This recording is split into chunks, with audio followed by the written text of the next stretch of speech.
우리가 하나님과 함께 일하는 자로서 너희를 권하노니 하나님의 은혜를 헛되이 받지 말라.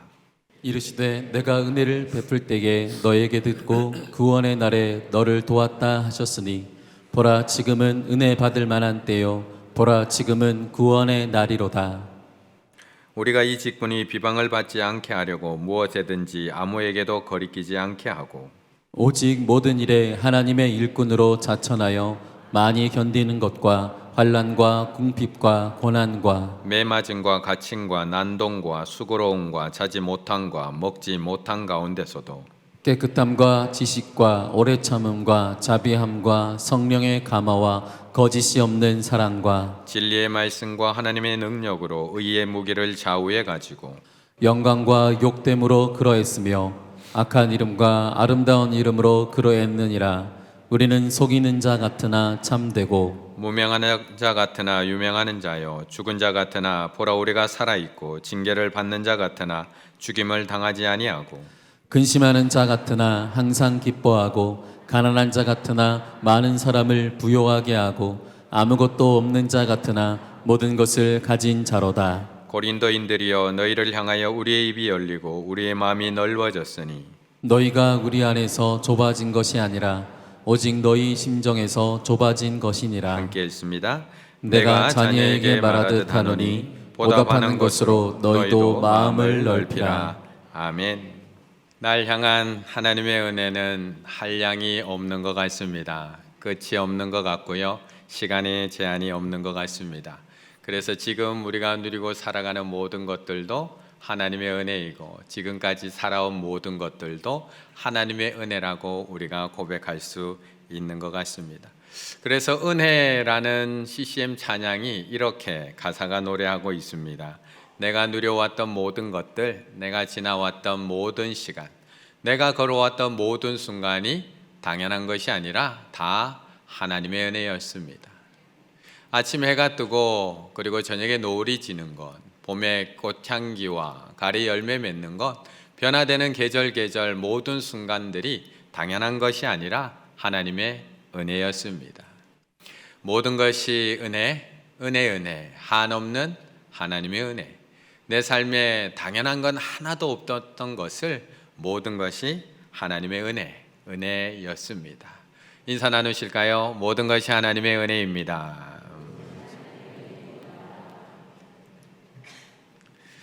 그런데 참 재밌는 거 아세요? 우리가 이렇게 모든 것은 하나님의 은혜입니다 라고 찬양을 하고 인사를 하고 이렇게 하나님 앞에 모든 것이 하나님의 은혜라고 영광을 돌리고 났는데, 그런데 우리의 대화를 가만히 살펴보면, 가만히 들여다보면 가끔씩 우리의 대화가 조금 이상한 대화를 하고 있다라는 것을 가끔씩 깨닫게 됩니다. 이런 겁니다. 오늘 은혜 받았어? 아니, 오늘 다른 생각하느라 은혜 못 받았어. 은혜가 안 됐어. 설교를 듣고 난 성도들 혹은 가족들 사이에 나누는 그런 대화의 내용입니다. 그런데 기존 신자들이야 이런 대화가 지극히 자연스러울지 몰라도 오늘 교회 예배에 나온 초신자에게 대단하게 어색한 그런 대화의 내용입니다. 은혜와 관련된 표현들이 참 다양합니다. 우리는 모든 것이 모든 것이 은혜입니다 라고 찬양하고 나서도 은혜 받으세요, 은혜가 되었다, 은혜가 많았다, 은혜롭다, 은혜 끼쳤다, 은혜 나누다, 표현이 다양한 만큼 은혜가 가진 그런 색채들도 다채롭습니다. 그렇다면 과연 은혜라는 것이 무엇일까? 진재영 목사님이 쓴 일상 은혜의 힘이라는 책에 나오는 내용입니다. 우리는 모든 것이 다 은혜라고 고백을 합니다. 그런데 때로는 은혜를 받았다, 때로는 은혜가 안 되었다라고 또한 이야기도 합니다. 어떤 찬양은 참 은혜롭게 들었다고 이야기하는데 어떤 찬양은 하나도 은혜가 안 되었다라고 이야기합니다. 지난주 설교에는 그렇게 은혜 받았다고 저한테 인사하고 가시더니 이번 주 설교에는 영 은혜가 안 된 표정으로 지나가시기도 합니다. 그렇다면 과연 은혜는 무엇일까? 우리가 왜 모든 것이 은혜라고 고백하면서도 어떤 것들에 대해서는 은혜 받았다고 이야기하고 어떤 것에 대해서는 은혜가 안 되었다고 고백하고 있는 걸까? 4절의 말씀을 함께 읽어보겠습니다. 4절입니다. 오직 모든 일에 하나님의 일꾼으로 자천하여 많이 견디는 것과 환난과 궁핍과 고난과. 아멘. 은혜에 대한 개념은 사람마다 다 다릅니다. 가지고 있는 가치관, 가지고 있는 신앙의 수준에 따라서 어떤 것은 은혜이고 어떤 것은 고난이기도 합니다. 어떤 것은 축복이고 어떤 것은 저주이기도 합니다. 고린도 교회 교인들에게도 마찬가지입니다. 특별히 사도 바울에 대해서 반대하고 비난했던 고린도 교인들에게는 바울이 지금 당하고 있는 이런 시련들은 결코 은혜로 보이지 않습니다.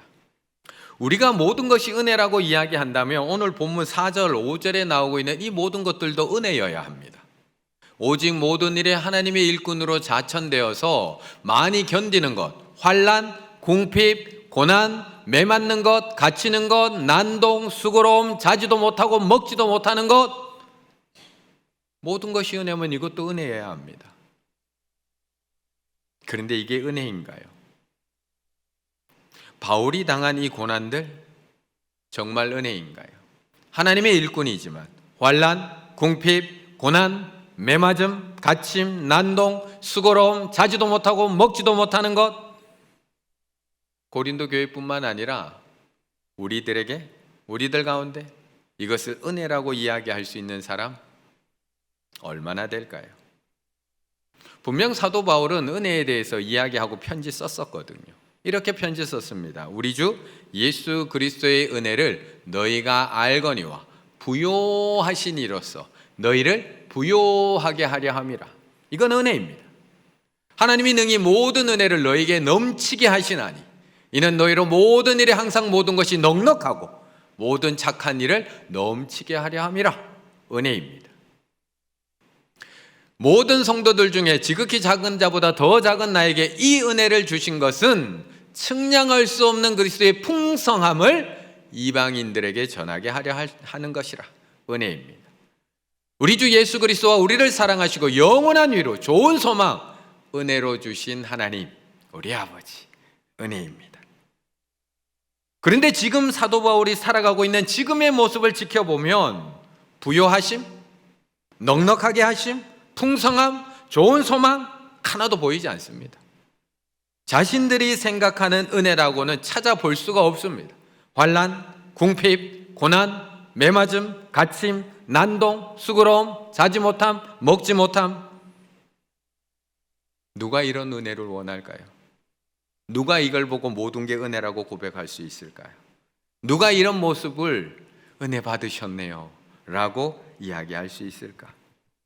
그래서 고린도 교회 교인들 중에 몇몇이 사도 바울을 공격하고 있는 겁니다. 하나님이 부르신 사람이라고 하면서 왜 그렇게 궁상맞게 살아?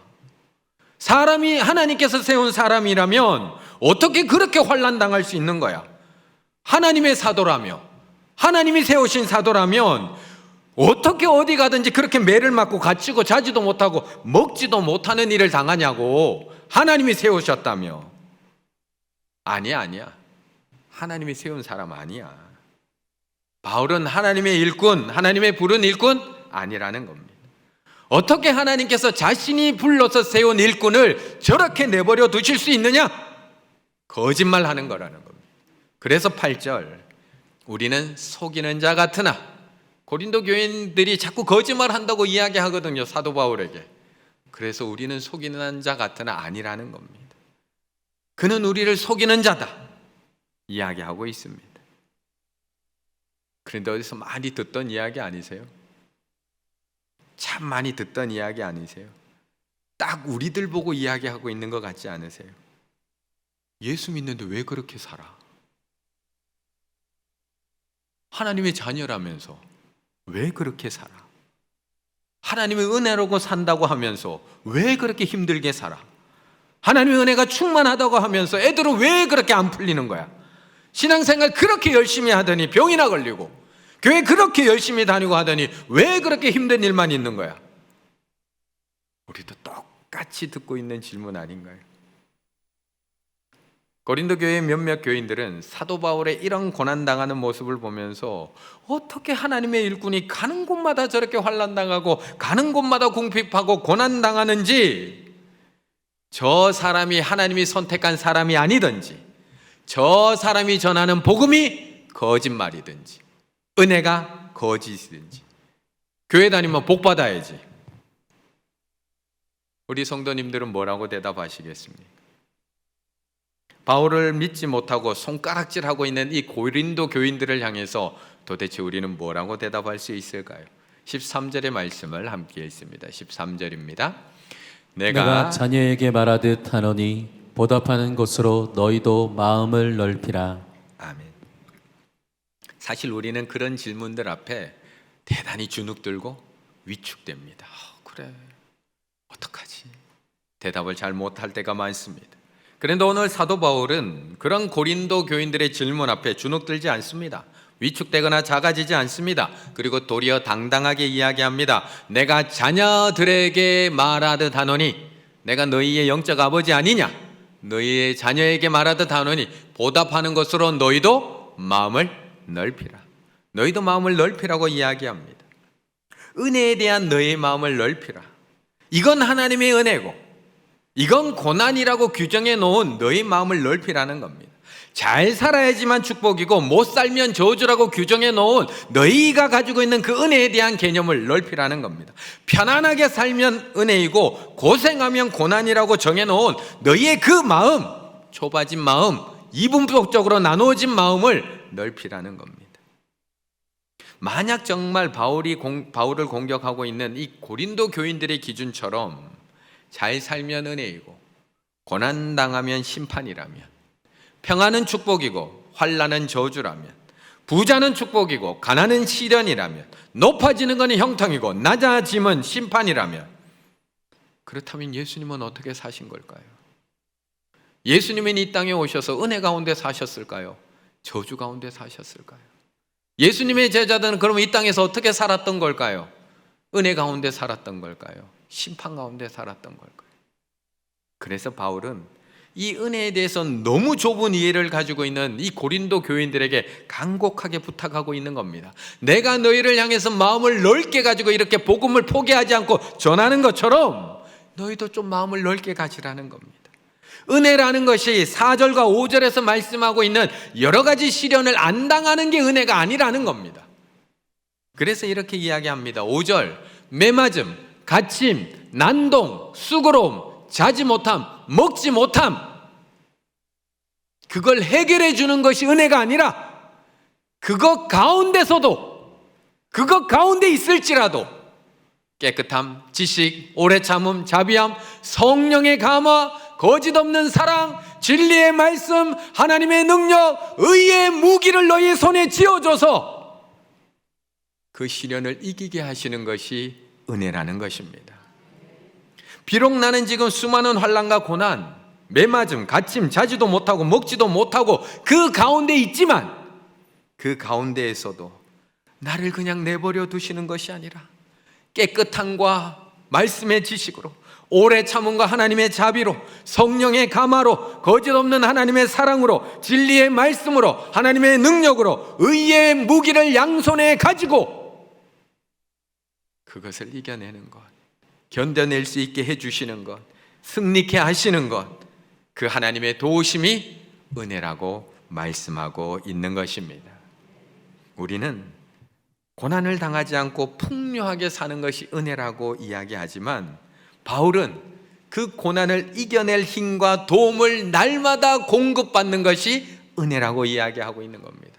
우리는 광야의 길을 가지 않는 것이 은혜라고 이야기하고 있지만 성경에서는 그 광야 가운데서 매일매일 내려주시는 만나와 메추라기가 은혜라고 말씀하고 있는 겁니다. 그래서 오늘 본문에서 그것이 바로 은혜라고 말씀하고 있습니다. 맥스 루케이드 목사님이 쓴 하나님의 가장 완벽한 선물 은혜라는 책에 보면 12년 동안 의료 선교, 아버지와 딸이 함께 의사였는데요, 12년 동안 의료 선교를 다녀오고 있는 그런 가정의 이야기가 실려 있습니다. 아버지의 이름은 카일, 딸의 이름은 헤더라는 부녀입니다. 둘 다 의사인데요, 매년 의료 선교를 아프리카로 갑니다. 그 해에도 짐바브웨로 의료 선교를 나가게 됩니다. 그리고 그곳에서 거기 있는 이제 진배부의 사람들을 치료하고 수술하게 되는데, 어느 날 수술하는데 에이즈 환자를 수술하게 됩니다. 에이즈 환자. 그러다 보니까 얼마나 조심스러웠겠습니까? 그런데 이제 이렇게 경력 많고 노련한 아버지였지만 수술을 하다가 그만 메스의 손을 베이게 됩니다. 결국 에이즈 병균에 몸이 노출되게 됩니다. 딸은 급한 마음에 항레트로바이러스 치료라고 하는 조금 위험하지만 이 바이러스 감염되는 것을 막을 수 있는 치료를 시도하게 됩니다. 열흘이 지나지만 아버지의 상태는 점점 나빠지기만 합니다.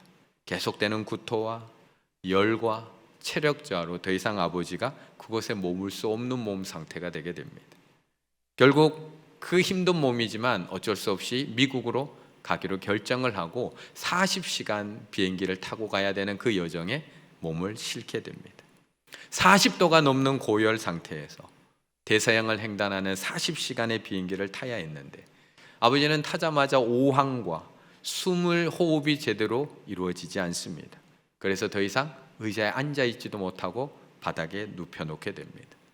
눈에는 황달이 찾아오고요, 간이 부어서 급성 간부전증으로 통증이 심해지기 시작을 합니다. 딸이 의사였음에도 불구하고 더 이상 손을 쓸 수 없는 상태가 되어서 조종사에게 가서 부탁을 합니다. 좀 빨리 가주세요. 좀 빨리 가주세요. 아버지가 너무나 위험해요. 그리고는 화장실로 뛰어들어가서 화장실 문을 잠그고 그 방바닥에 웅크린 채 앉아서 하나님 앞에 울며 기도합니다. 하나님 도와주세요. 하나님 도와주세요. 도와주실 수 있는 분은 하나님밖에 없어요. 딸이 얼마나 오래 기도했는지 기억하지도 못할 정도로 계속해서 기도를 합니다. 그러자 사람들이, 밖에 있었던 사람들이 걱정합니다. 왜냐하면 화장실에 들어간 딸이 나오지를 않으니까 밖에 있었던 사람들이 걱정이 되대 가서 문을 두드립니다. 그런데 나오지를 않습니다. 계속해서 사람들이 가서 괜찮냐고 문을 두드립니다. 그렇게 울며 불며 하나님 앞에 기도하다가 이제 기도를 마치고 눈물을 닦고 문을 열고 나오는데 그 앞에 4명의 남자가 앞에 서 있습니다. 그리고 걱정스러운 눈으로 괜찮냐고, 무슨 문제가 있는 거냐고 묻습니다. 그러자 이 딸이 대답합니다. 아버지가 너무나 아프다고. 그런데 괜찮다고, 자기가 의사라서 괜찮다고 그 사람들을 안심시키고 자신의 자리로 돌아가려고 합니다. 그러자 그때 제일 앞에 서서 묻던 그 남자가 나도 의사라고. 그리고 그 뒤에 서 있던 3명도 자신들도 의사라고. 자신들도. 이 비행기에는 의료 학회를 마치고 돌아오는 자기들 4명 말고 96명의 의사가 지금 타고 있다고. 지금 이 비행기는 100명의 의사가 타고 있다고. 도대체 무슨 상황이냐고. 결국 그래서 딸은 이 상황과 상태를 정확하게 이야기하고 결국 기도와 도움을 요청합니다. 또 그 안에는 전염병 분야의 권위자 의사가 있어서 결국 그 의사가 옆에 와서 그 아버지를 돌봐주게 됩니다. 물론 아버지가 완전히 그 자리에서 다 나은 건 아니지만 의식이 돌아오고 조금씩 몸이 회복되고 딸이 눈을 떴을 때는 아버지와 그 의사가 이야기 나누는 모습을 보게 됩니다. 그리고 그 책에 이렇게 고백을 합니다. 중환자실에 있어야 할 정도로 안 좋은 상태였지만 그는 훨씬 나아졌다. 딸 헤더는 하나님의 역사를 느끼게 되었다. 2 사람은 타야 할 비행기를 탔고 만나야 할 사람을 만났다. 하나님은 2 사람의 필요를 은혜로 채우셨다. 하나님은 당신의 필요도 채우실 것이다. 당신은 힘겨운 여행을 하고 있지 않는가? 당신은 사랑하는 사람의 고통을 곁에서 지켜보는 딸일 수도 있고 사납게 날뛰는 질병과 죽음을 온몸으로 느끼는 아버지일 수도 있다. 당신은 두렵고 약하지만 절대 혼자가 아니다. 당신 안에는 성령님께서 내주하고 계시고 천사들이 당신 곁에 이미 와서 포진해 있다. 예수 그리스도가 당신을 위해서 지금도 기도하고 계시고 하나님의 넘치는 은혜가 당신을 돕고 있다. 우리는 안 아프고 건강해야지 은혜라고 생각하지만 그것만이 은혜가 아니라 그 아픔 가운데도 견디게 하시는 하나님, 이기게 하시는 하나님, 좋은 의사를 만나게 하신 하나님, 좋은 사람을 만나게 하시는 하나님, 절묘한 타이밍에 비행기를 타게 하시는 하나님, 때를 따라 필요를 채워주시는 하나님, 그것이 하나님의 은혜라고 고백하고 있는 것입니다. 은혜는 새로운 차원을 덧입습니다. 바울은 도움의 은혜에 대해서 말씀하고 있는 겁니다. 구원의 은혜는 우리를 죄로부터 구원합니다. 그런데 도움의 은혜는 도움이 필요한 우리를 찾아와서 용기와 지혜와 능력으로 우리를 도와주십니다. 망망대해를 건너는 비행기 안에서 넉넉한 믿음으로 찾아와서 우리를 놀라게 합니다. 도움의 은혜는 너에게 시련이 없으리라 약속하지 않습니다. 하지만 하나님의 임재를 약속합니다. 내가 너를 도우리라. 세상 사람들이 말하는 은혜의 개념으로 우리의 삶을 바라보면 우리의 삶은 초라할 수밖에 없습니다. 편협한 시각으로 바라보는 그런 은혜의 개념으로 우리의 믿음의 삶을 바라보면 우리의 삶은 고난이라고 말할 수밖에 없습니다. 그래서 마음을 넓혀야 하는 겁니다. 은혜에 대한 협소한 개념이 아니라 오늘도 고단한 나의 삶에 임재하시고 도우시는 하나님의 은혜를 바라볼 때 우리는 지금 이 순간에도 우리를 도와주고 계시는 그 하나님의 은혜를 경험하며 살아갈 수 있는 것입니다. 그래서 2절에서 우리에게 이렇게 말씀하는 겁니다. 2절의 말씀 함께 읽습니다. 이르시되 내가 은혜 베풀 때에 너에게 듣고 구원의 날에 너를 도왔다 하셨으니 보라 지금은 은혜 받을 만한 때요 보라 지금은 구원의 날이로다. 아멘. 우리가 은혜에 대해서 우리의 마음을 넓히지 않으면, 우리의 시각을 넓히지 않으면 우리도 고린도 교인처럼 똑같이 은혜 받을 수 없습니다. 고난이 끝나야지 은혜가 온다. 축복 뒤에 감추어진 것, 고난 뒤에 감추어진 것이 축복이다 라고 정의 내려버리면 지금 내려주시는 은혜는 단 하나도 받을 수 없습니다. 그런데 오늘 본문에서는 보라 지금은 은혜 받을 만한 때요. 고난이 끝나야지 은혜가 온다는 게 아니라 보라 지금이 은혜 받을 만한 때요 지금이 구원받을 날이라고 말씀하고 있습니다. 오늘 이 본문은 구약의 말씀 이사야 49장 8절의 말씀을 인용하고 있는 말씀인데 그 이사야 49장 8절은 여호와께서 이같이 이르시되 은혜의 때에 내가 내게 응답하였고 구원의 날에 내가 너를 도왔도다. 내가 장차, 지금이 아니라 아직 예수 그리스도가 오기 전이기 때문에 앞으로 장차 예수 그리스도가 오고 나면 너를 보호하고 너를 나의 언약의 백성으로 삼을 거라고 약속하고 있는 말씀입니다. 그런데 사도 바울은 이 말씀을 인용해 오면서 장차라고 이야기하지 않습니다. 2절 보라 지금 이미 예수 그리스도가 오셨기 때문에 우리 가운데 계시기 때문에 나를 돕고 계시기 때문에 보라 지금은 은혜 받을 만한 때요 보라 지금은 구원의 날이로다 고백하고 있는 겁니다. 예수 그리스도가 우리 가운데 오신 지금은 이 은혜가 장차 주어질 은혜가 아니라 지금 주어지는 은혜입니다. 내가 이 고난을 잘 참고 견뎌야지만 주어지는 은혜가 아니라 지금 주어지는 은혜, 지금 베풀어지는 구원의 사건입니다. 그래서 너희들의 은혜의 기준으로 볼 때는 지금 내가 아무런 이름도 없는 그런 무명한 자 같지만 나는 매일매일 하나님의 은혜 속에 공급해 주는 하나님의 은혜 속에 살아가고 있는 유명한 자라고 고백하고 있고요. 너희들이 볼 때는 내가 환난과 궁핍 속에 죽은 자 같이 보이지만 나는 매일매일 하나님의 은혜 속에 살아가고 있는 살아있는 자라고 고백하고 있는 거고요. 내가 고난과 매맞음 징계받는 것처럼 너희들 눈에는 보일지 모르지만 나는 매일매일 하나님의 은혜 속에 살아가고 있는 죽임당하지 않는 자라고 고백하고 있는 겁니다. 그래서 9절, 10절 너희들 눈에는 내가 무명한 자 같으나 나는 매일 은혜 속에 살아가고 있는 유명한 자요. 너희들 눈에는 내가 마치 죽은 자 같으나 나는 매일 하나님의 도우심 속에 살아가고 있는 살아있는 자요. 너희들 눈에는 내가 매일 징계받는 거 있는 것 같지만 나는 매일매일 하나님의 도우심과 인도하심 속에 살아가고 있는 죽임을 당하지 아니하는 자요. 나는 너희들 눈에 볼 때는 매일 근심하고 살아가고 있지만 매일 하나님의 도우심을 경험하며 기쁨을 경험하고 있는 살아가는 자요. 너희들 눈에는 내가 너무나 가난한 자 같지만 나는 매일매일 부족함 없는 도우심을 받고 살아가는 부요한 자요. 너희들이 볼 때는 내가 아무것도 없는 것 같지만 나는 매일매일 체험받고 살아가는 모든 것을 가진 자로다 고백하고 있는 겁니다. 그렇다면 사도 바울을 이렇게 채워주신 하나님이라면 오늘 지금 나를 위해서는 어떤 은혜를 준비해 놓으셨을까요? 지금 나를 위해서는 이 고난 끝나고 말고요, 이 고난 지나가고 말고요, 지금 나를 위해서 어떤 은혜 준비해 놓으셨을까요? 사람들은 성공해야지 은혜라고 이야기하지만 오늘도 나를 다시 붙잡아서 다시 이렇게 세워주는 그 말씀, 진리의 말씀으로 나를 이렇게 세워주고 돕고 계시는 그 하나님의 은혜가 나에게 더 큰 은혜인 줄 믿습니다.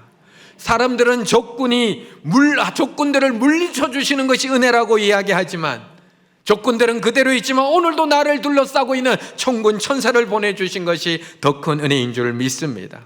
사람들은 넘어지지 않아야지 은혜라고 이야기하지만 넘어진 나에게 까마귀를 보내주셔서 오늘도 먹이시고 만지시는 하나님의 은혜가 더 큰 은혜이고, 사람들은 건강해야지 은혜라고 이야기하지만 약할 때 강함 되시는 하나님을 경험케 하시는 것이 하나님의 더 큰 은혜이고, 사람들은 풍요해야지 은혜라고 이야기하지만 매일매일 만나와 메추라기를 내려주시는 하나님의 은혜를 경험하는 것이 더 큰 은혜이고, 사람들은 내게 능력이 있어야지만 은혜라고 이야기하지만 하나님께서 나를 돕는 아론을 붙여주시는 것이 하나님의 더 큰 은혜입니다. 사람들은 아프지 않아야지 은혜라고 이야기하지만 오늘도 나와 함께 울어질 그 기도의 동력자를 만나게 하신 것이 더 큰 은혜이고, 사람들은 상처를 받지 않아야지 은혜라고 이야기하지만 오늘도 나를 믿고 위로해줄 친구를 만나게 하신 것이 하나님의 더 큰 위로입니다.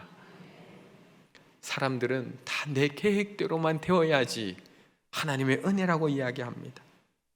하지만 내 계획대로 되지 않아서 물고기 뱃속까지 내려가서 하나님을 다시 바라볼 수 있는 요나, 그것이 하나님의 은혜이고요.